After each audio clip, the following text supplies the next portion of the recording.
ഏത് വിശ്വാസങ്ങളാകട്ടെ അതെല്ലാം തന്നെ ഏതെങ്കിലും ദർശനങ്ങളുടെയോ പ്രത്യയശാസ്ത്രത്തിൻ്റെയോ ഒക്കെ തുടർച്ചയായിരിക്കും. ഞാനും നിങ്ങളും എല്ലാം ഉൾപ്പെട്ടിരിക്കുന്ന അത്തരം വിശ്വാസ പ്രമാണങ്ങളിലും തത്വശാസ്ത്രങ്ങളിലും ദർശനങ്ങളുടെയും തടവറകളിലാണ്. ഇപ്പോൾ റൂസോ തൻ്റെ 18-ാം നൂറ്റാണ്ടിൽ പറഞ്ഞിട്ടുള്ളത്, മനുഷ്യൻ സ്വതന്ത്രനായിട്ടാണ് ജനിക്കുന്നത്, പക്ഷേ അവൻ എവിടെയും ചങ്ങലകളിലാണ്.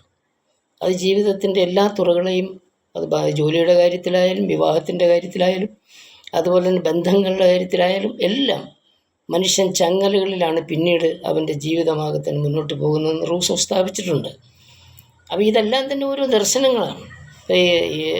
ലോകത്താകെ തന്നെ എക്സ്റ്റൻഷ്യലിസം അഥവാ അസ്തിത്വവാദം, അതുപോലെ തന്നെ സ്റ്റോയിസം, സുഖ ദുഃഖ സമ്മിശ്രമാണ് ജീവിതം എന്നുള്ളൊരു ദർശനം, കൺഫ്യൂഷനിസം, ഒന്നിലും ഒരു വ്യക്തതയില്ലാത്ത ജീവിതം, റേഷണലിസം, യുക്തിവാദം, അങ്ങനെ നിഹിലിസം, എല്ലാത്തിനെയും നിഷേധിക്കുന്ന തരത്തിലേക്ക് ഉള്ള ഒരു ശൂന്യതാവാദത്തിലേക്ക് പോകുന്ന ആശയങ്ങൾ, അങ്ങനെ ലോകവ്യാപകമായി നിരവധി ആശയപ്രപഞ്ചമാണ് നമുക്ക് ചുറ്റുമുള്ളത്. അതിലൊക്കെ ആ തടവറകളിലാണ് നമ്മൾ ഓരോരുത്തരും ജീവിക്കുന്നത്.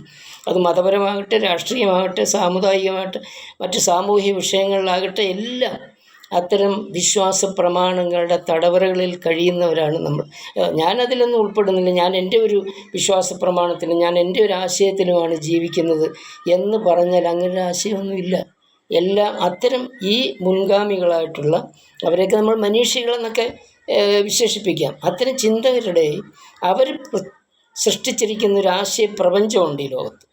അത് ഇന്ത്യയിലായാലും അത് മതത്തിൻ്റെ അടുത്ത് പറയുമ്പോൾ അത് ഹൈന്ദവ മതത്തിൽ തന്നെ നമുക്കറിയാം. വിവിധ വൈശേഷികം, ന്യായം, അതുപോലെ തന്നെ സാഖ്യം, യോഗം, പൂർവമീമാംസ, അതുപോലെ തന്നെ വേദാന്ത സിദ്ധാന്തങ്ങൾ, ഇതെല്ലാം നമ്മുടെ ആ ആശയലോകത്തിൻ്റെ ഭാഗമാണ്. അത് ഇസ്ലാമിക ചിന്തകളായാലും അതിൻ്റെ ദർശനങ്ങളായാലും എല്ലാ മേഖലകളിലും അത്തരം ദർശനങ്ങളുടെ തടവറകളിൽ കഴിയുന്നവരാണ് ഓരോ മനുഷ്യരും എന്നുള്ളത് നമ്മൾ മനസ്സിലാക്കിയിരിക്കണം.